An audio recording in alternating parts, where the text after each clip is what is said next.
Hello, this is Lara, and it's story time, and we are on chapter 9, and there's a total of 13 chapters in this book. So how many more do we have left? 9, 10, 11, 12, 13. 4 more to go. Well, really only 3 by the time we finish chapter 9. Yeah, I'm looking forward to finding out what's going on next. So here we go, chapter 9.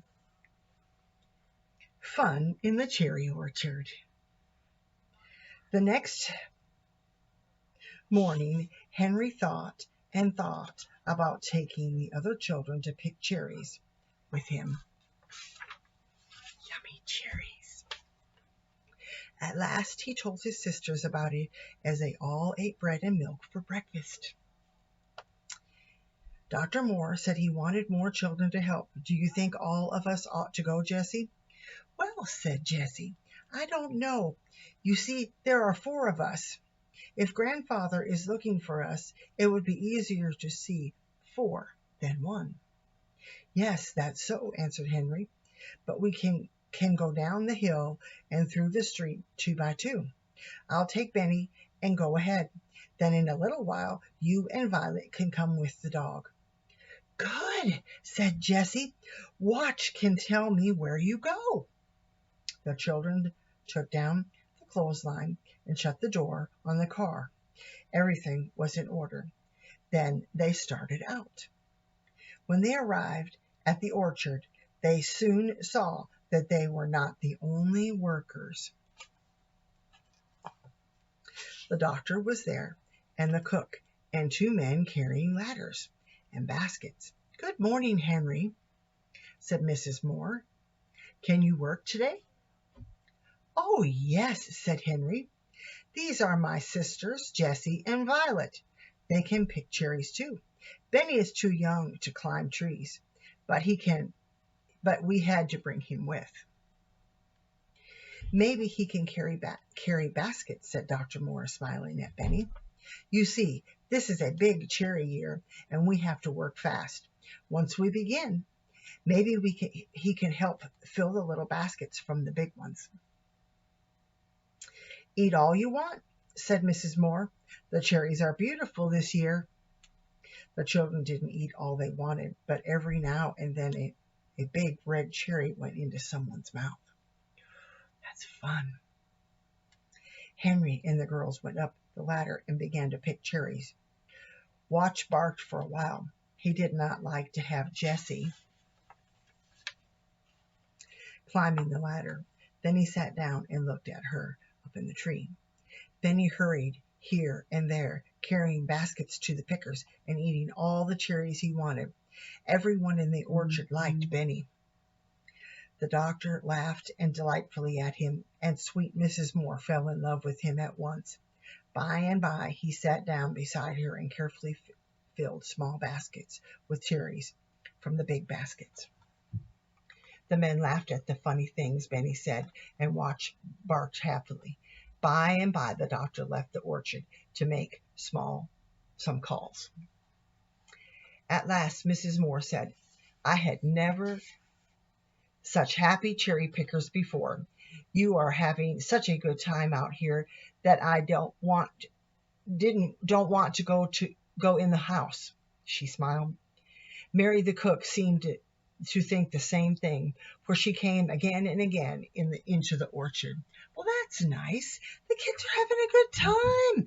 They're working, but they're having fun.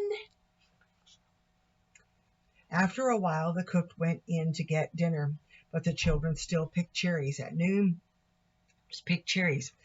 noon, Dr. Moore came home. You must stay to dinner, he said to the children.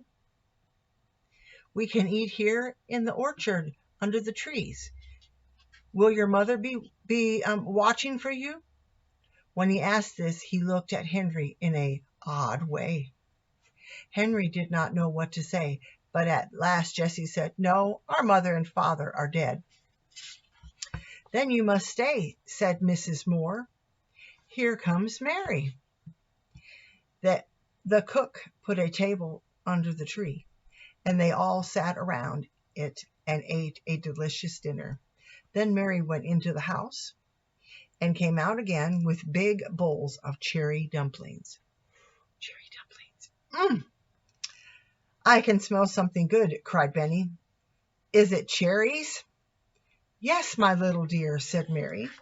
Cherry dumplings. The cherries are cooked in the dumplings. Benny ate his cherry dumplings and then went to sleep with the dog for a pillow. But Henry and Jessie and Violet began to work again.